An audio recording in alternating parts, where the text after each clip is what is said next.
Well, hello and welcome to everybody. Thanks for joining us this afternoon at UVIC's virtual open day. It's great to have you with us today.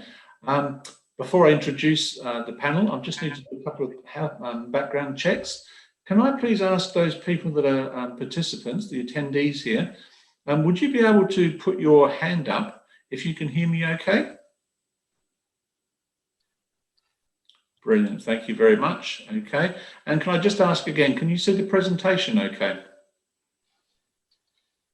Fantastic, okay, so we'll make a start. Brilliant. Okay, so welcome. Today we're looking at the pathway for teaching and academia, and we've got a wide range of people here to talk to you about the different pathways. We've also got a couple of people that are going to do an short activity with you. And we've got an Oxford graduate here if you'd like to ask some questions, and also another student who's studying at Oxford at the moment. So the chat function today has been disabled, but you do have down the bottom the Q&A function. So if you've got any questions you'd like to ask either the panelists or the Oxford graduate or person studying at Oxford, please just ping them in there and you'll get some responses from them. Okay. So great. So what I'm going to start off with, I'm just going to ask Scott. Scott, what is it that sets UVIC apart from the other colleges? Why should students come here? Why study at UVIC? I think there's a range of things really that sets us apart. And I think what we've got really foremost is a blend of being supportive, but also challenging for students. So UVIC is one of the most, I think, supportive colleges in our immediate area, and although it's very big and dynamic and exciting and all of those things, all of our students do get individual support and concern from their teachers and from their tutors. And I think that's one of the things that lots of people find is very, very useful when you're approaching the challenge of further education. So when you're going beyond your GCSEs into this really new and sometimes daunting environment, you find that you get a lot of support there, but also you get a lot of challenge. The challenge is supported all the way through, but we're looking for all of our students to really do their best, and we're challenging people towards achieving their very best and to attain high standards. So two of our alumni are on hand to answer your questions, and I think they would be able to verify the idea that we're really challenging as well as supportive in that. We're a very inclusive college, and we've got a real diverse group of young people in our college, and we include people from, of course, all backgrounds, but all ability levels as well. So that's important. I think what we're finding with the academia and teaching pathway here is that you'll find in UVIC a really key thing, and that is that we offer subjects that other places don't offer. A number of those, for example, philosophy and classics. These things are not really offered broadly in other institutions, and we offer those subjects because we want that range of diversity, and we want the kinds of subjects that are going to challenge our students to achieve their best and achieve high academic and professional experiences. So we're offering a foundation for that and for those careers going further on. Great, thanks, Scott. Justina, can I just, obviously as an ex-UVIC student, can I just ask you to just give us a very quick sort of roundup of what your experience of being at UVIC was like? Sure. I'm just going to say something really funny. Scott, I didn't recognize you until you started speaking. I used to be in Scott's philosophy classes, and they were great. I still remember them. Thank you. But he has a beard now, so I was like, what? Yeah. No, everything Scott was saying about being supportive is absolutely true. Those your teachers are supportive. They all know you. When I was applying to Oxford, Scott was the one who was doing my model interviews, and I would tell him every time I got a letter, and it was just very Yeah, it was just all very great. And I would agree that the diversity of the student body as well, you just don't feel strange or like you're the weird one, because everybody's different. And like, no matter where you come from, it's fine. You'll find kind of your people there. So that is the advantage of going to like a place like UVIC. And A levels such as classics and philosophy, I can tell you from my professional experience now, they are so rare in state schools. So incredibly rare. So this is a great opportunity, and in East London as well, to be able to study philosophy and classics. They're both great subjects as well. They're just such good subjects. If you wanted an advert for philosophy, my mother says that since I finished my philosophy A level, she can't win an argument with me. Okay, thanks very much, Justine. What about you, Amira? No, I really agree with Justine and what she just said. I think it's a very diverse place, and you find people from all around, and it makes you feel really comfortable and great. And I think it was a great lesson for me when I went to Oxford, actually, because I thought there are so many different people here, but then I thought there were also so many different people at UVIC, and you just move on, and you find what things you have in similar with people and the similarities that you share. And yeah, I mean, like Justina was saying, you can't win an argument in philosophy, and with history, it's just everything is muddled up, and you just, you end up saying, well, there's no answer to anything, is there? So it's really fun, but it's really the place that built me up, I think. And it was the place that had given me the opportunities that I have today. So it's a good place to be. Thank you very much, Amira. Much appreciated. Okay, so what we're going to do now is, oops, I just skipped over a slide there. We're just going to have a very quick look at the entry requirements. Scott, would you like to take us through? Yeah, of course. Now, lots of you going through this pathway will be focused on A levels, but I'll quickly deal with the other things as well. But the entry requirements for A levels, they require a minimum of 5 GCSEs, grades 9 to 5. And most courses also require a minimum of grade 5 in GCSE English and Maths. There's some variation on some of those, so you need to look at subject-specific requirements as well, and that will be particularly the case with science and maths. Because of the challenges of those subjects, they'll require higher grades in specific subject areas. T levels, going on there, we're thinking of 5 GCSEs again, this time grades 9 to 4, including English and maths, and most courses require a good grade of 5 or above in maths. For level 3 BTECs, these courses are going to require a minimum of 4 GCSEs, grades 9 to 4. Most courses also require a minimum of grade 4 in GCSE English and or maths. And then for any level 2 BTECs, these courses require a minimum of 2 GCSEs, grades 9 to 4. Most courses also require a minimum of grade 3 in GCSE English or maths. Great, thanks very much, Scott. What we're going to move on to now, we're going to have a look at some of the potential study routes, and Chris is going to talk us through these. Chris? Yeah, sure. I'll just start off by saying I love the amount of publicity that we're getting in philosophy here. Just want to sort of hammer home that message as well. But yeah, so in terms of sort of a lot of you might already be kind of thinking about what it is that you want to do after your A levels and after sort of college. So I've just got a few potential sort of routes for you here. Obviously, what you're going to want to do is kind of tailor these for your own sort of specific interests. But some of you might sort of be considering a career writing, be that sort of academic writing, or be that more sort of non-fiction works or fiction. So there you might want to consider something along the lines of English literature, history, English language, obviously depending on what sort of writing it is that you're wanting to go into there. And then obviously a degree that could lead to an English studies or English literature. There's of course degrees in linguistics, classics, other related subjects, if that's the sort of writing that you're interested in, or maybe even getting into translation, where you might want to consider doing a language at A level such as Spanish, French, and coupling that as well with English literature, as well as potentially vocational qualifications such as maths or music, which could then go on to lead to a degree in, like I say, sort of classics, linguistics, and so on. Some of you might be interested in journalism and, writing for newspapers, writing articles, that kind of thing. where subjects such as English literature, media studies, English language might be very beneficial for you, or vocational qualifications such as creative media production or just creative media.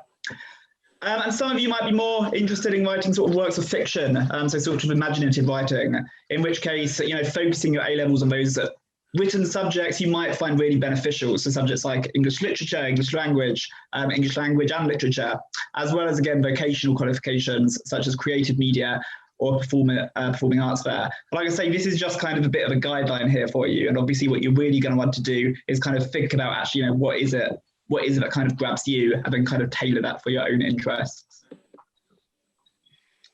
Okay, some of you might also be interested in kind of going down more sort of historical routes, such as archiving, that kind of idea, in which case you might be looking at doing a degree such as history, focusing on specific historical topics, in which case A-levels such as history, English literature, and history of art might be what it is that kind of interests you, as well as, again, potentially vocational qualifications such as art and design, and potentially doing a diploma in foundation studies such as art and design.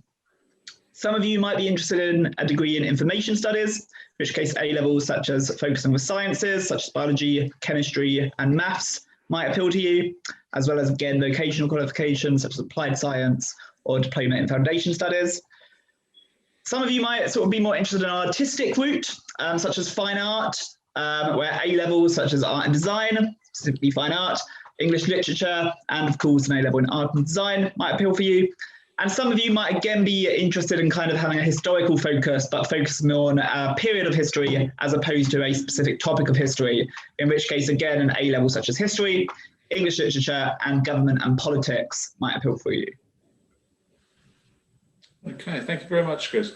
Right, I'm just going to move over now to a little bit of a masterclass here. We've got a couple of members of staff here, Jane and Karina, who are going to run an activity with you. Jane and Karina, over to you. Oh, yeah, I'm going to let Jane take a lead on this, because she's been teaching the Odyssey with our GCSE students, and it's also one of the key texts that we look at A-level. But I just wanted to say a quick word that links to what Chris was saying about the different routes that you can take. If you're thinking, if you don't know much about classics already, the really fascinating thing about classics as a subject is that it allows you to look at a range of different disciplines. So if you're interested in studying the ancient past, you get to look at the historical angle, but you also get to do lots around studying philosophy, ideas about ancient Greeks and Romans and how they saw the world and their place in it, and also studies of great literature as well. So if you're interested in literature, this combines really well with the literature also. And so if you're the kind of student who has a curiosity and likes to go between disciplines, it's actually a really excellent and kind of intellectually challenging but very exciting subject as well. I'll just hand over to Jane now. Thank you. Please, anyone who feels like chipping in, anyone on the panel, please do, because I think there's a wealth of knowledge and experience here. Sorry, Jane, so you're very, very quiet. I'm going to be Jane, quite short because I know we haven't got very much time, and it's just like to skip. Yeah, you've gone very quiet, and your screen's a bit thing. You might want to turn your camera off, Jane, while we do it. It might improve things. Can you hear me now? Yes, that was better. No, Oh, can you hear me now? Okay, I'll just take my headset off. I think that might help. So yeah, this is just to skip through the Odyssey and to give people a flavour of what it will be like studying classical civilization. So the Odyssey is one of Homer's works. There's also the Iliad, and it's an epic. And we think about epic, we use the word epic in lots and lots of different ways. Often that's why I've put these examples here. We've got films, and so it's a word that's generally used, but it applies to these long kind of adventures, really, that written by people like Homer and Virgil. And in this slide, if you look at the top left-hand side, we've got a picture of famous stories. So even if people don't know anything about the classics and they think, oh, why would I study that? No one's taught me about this. It's not something I've covered in school. These are stories that we know. So we have the Cyclops, the giant being blinded on the top left-hand on a piece of pottery. And on the right-hand side, we've got Homer, or a bust of what Homer might have looked like. Can we go on to the next slide, please?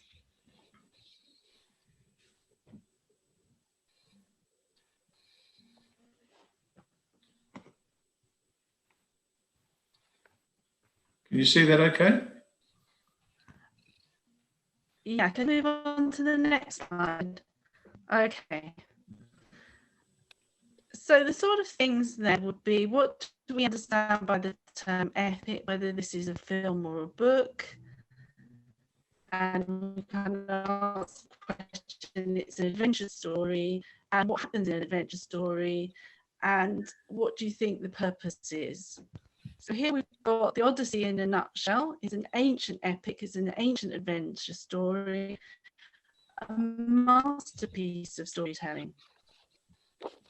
It's the story of Odysseus, or sometimes Achilles, and it really is, and I don't think anyone can dispute this, it's the bedrock of literature as we know it. When you look at the Odyssey, you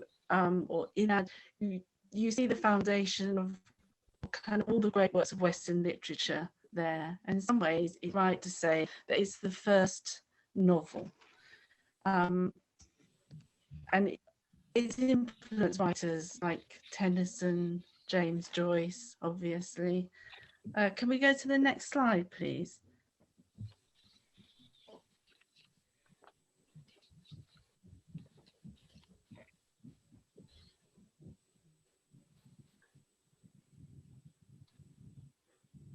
Is that okay, Jane? Can you see that?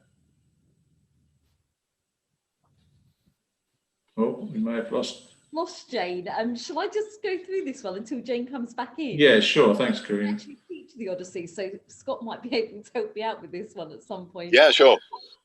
So basically the story of the Odyssey is we have a hero, Odysseus, who's trying to return home to his wife Penelope and his son Telemachus. And during this journey, Odysseus has to overcome lots of obstacles. And those obstacles are kind of creatures, hostile peoples that he has to encounter in order to help him on his voyage back home. And at the same time as that he's voyaging back home, his beautiful wife Penelope, who has been left at home while Odysseus pursues his adventures, is being pursued by suitors. So there's a long line of men who want to pursue Penelope, now her husband's out of the way. And Odysseus must basically defeat these suitors at the end of the novel. And along the way, kind of the purpose of the Odyssey is really that he learns lots of life lessons. In any of the great epics, it's about an individual who's kind of overcoming obstacles, overcoming personal barriers, in order to kind of learn really important life lessons, which the audience also learns as well as we go through this. So the Odyssey is really reflecting some of the values of Greek society as much as it's kind of reflecting Odysseus's own journey. And some of those values are things like hospitality, the importance of looking after your guests and people who are in your home. But it's also about the importance of wisdom and developing wisdom through life as well. Scott, did you have anything to add to that? Only to endorse what you've said, Karina. This is, as Karina's pointed out, an absolute kind of almost an action novel, although it's an epic poem. It's full of thrills, spills, shipwrecks, fighting strange, mysterious witches appearing and everything else. But it's also very much about Greek values. But these values are so central to our lives as well. I'll give you an example. The idea of xenos and welcoming others and welcoming strangers is really important to us in society. But of course, the idea of xenophobia, fear of other people, this is really clear in Homer's treatment of Odysseus's journey as well. So it's ancient literature, but absolutely bang up to date, relevant to situations we've got in current society. Yeah, I think as Scott said, it's just a really exciting piece of work. And if you're interested in literature, the way that it's written is absolutely fascinating. So it tells you a lot about kind of Greek society and about the world that these people lived in as well. And I'm not going to go through in any more detail because I don't want to run out of time. And I think it's quite important that you have the opportunity to ask questions as well. So I'm just going to hand back to Rodney here. Yeah, thanks, Karina. I thought, seeing we've got two special guests on, it'd be a great chance to ask them a couple of questions. And I presume as the panel members, you'll have a couple. But I just wanted to ask Justina first. What can students, when they come to UVIC, what can they do to make the most of their experience there? That is perhaps the wrong question to ask me because I'm a book nerd and an introvert. The best thing I could do was go to the library. The library is great. There are seats there. You can just take your lunch, not take your lunch. You can't take your lunch there, but you can just, spend time there. And the librarians are lovely people. That would be my key tip. Oh, my key tip actually is if you still have the cafeteria. There used to be one very nice cafeteria lady, which would give you a free slice of birthday cake when it was your birthday. The chocolate cake, perfect. That 2 tips there. Okay, thanks, Amira. What about you? Oh, have we lost Amira? Just let me see. We might have lost Amira somewhere along the line there. We have indeed. We've lost Amira. Okay. Justine, a bit more about your experience. We've got a couple more minutes because I was going to talk to Amira as well. Your experience of being at UVIC. Shall I maybe tell you more about classics then, since I am a classicist? Well, just about your general experience of the college as a whole. It was 10 years ago, so I don't know. It was just nice, The teachers were lovely and informative and just good at their jobs, and they cared. Well, most of them. Yeah, it was just really nice and supportive, and I don't know. I just, because I went to UVIC, it was my 2nd year in the country, and I think everybody was just very welcoming and very, yeah, Justina, you're doing well. Just keep going. Just keep doing your thing. You mentioned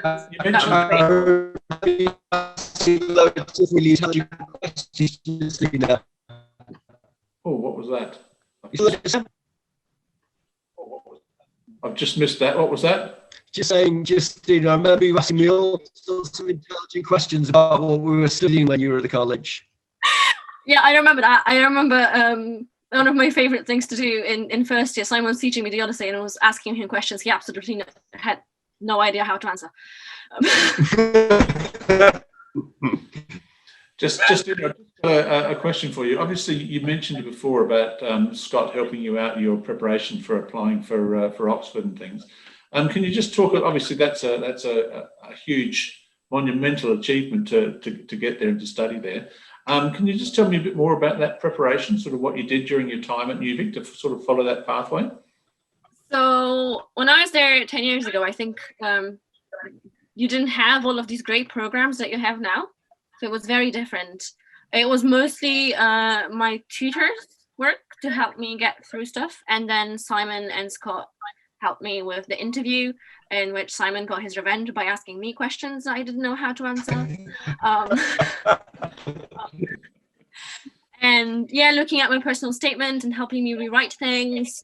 You also have to submit an essay to both Oxford and Cambridge. So I think both Scott and Karina helped me choose my essays and kind of polish them up a bit. And I think in general, when you apply to Oxford or Cambridge, it's so scary. There's a part of you that's going, why am I doing this? I'm just wasting one of my spaces. I'm never going to get in. Are you kidding me? A kid from East London who's only been here for 3 years? That's not happened. But they never made me feel that way. They were just always, no, Justina, you're doing this. You're doing this. This is what you're doing. Yeah. And you did it. Yeah. Okay. Thank you very much. We're nearly out of time. Karina, did you want to sort of add anything to do with the main topic that we're here for today about teaching and academia pathways? Before we... Yeah, I mean, I think if you've got an intellectual curiosity, and if you're thinking about that you might want to do kind of university research or go into teaching, then I think we've already said that one of the key things about UVIC is that you know, it's firstly we offer a really wide range of courses, so that you know, whatever you're interested in, you'll probably find that you've got the opportunity to study that here at college. And also, as Scott said, you know, like we like to challenge you, and obviously we support you while we challenge you, but we want you to feel that you're in a community of other students and teachers who enjoy reading and enjoy discussing things. And you know, I think being in that environment really helps you to grow as a student and to develop your sort of intellectual curiosity and your curiosity about the world as well. And there's lots and lots of support here, you know, like we've got amazing teachers who have got, you know, like some of us have got PhDs, people have been to really great universities and have a really a real passion for their subject. And I think, you know, like really want to support you. I think that's really what UVIC can offer to people who are wanting to pursue that field. Okay. Thanks, Karina. Thanks. Any final words from you, Scott? Just to endorse some of the things that Justina and Karina have just been saying. One of the things I would strongly emphasize, when you come to UVIC as a student, we're not looking at you being an average student ever. No one is average in UVIC. Everyone is special, and there is absolutely no ceiling of expectation on your achievement. Justina's a great example of that. She was always kind of extending herself and looking at exactly what she could do, you know, and what she could achieve. And that's true for every student that comes to UVIC. We're not putting ceilings on people's achievement. We're pushing you towards that. Brilliant. Thank you very much, Scott. Okay, and I am going to say the last word for Justina, but just before I do that, I'm just going to say to everyone, thanks a lot for coming along today. The college is accepting applications now, so you can apply at uvic.ac.uk/apply, or if you need any further information, you can email advice@uvic.ac.uk. All these videos will be available, so the ones we've had throughout the day for all the different pathways, so if you want to explore those, please go onto the website. And also there will be the individual ones from previous sessions where the teachers have spoken about specific subjects. So please get on there and explore and ask any questions via the email address.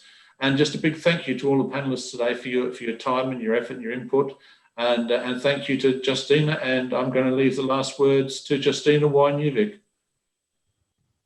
I think the last thing to say is, remember, I recognized Scott by his voice. That's how much I liked my lessons, and I recognize still all of my teachers.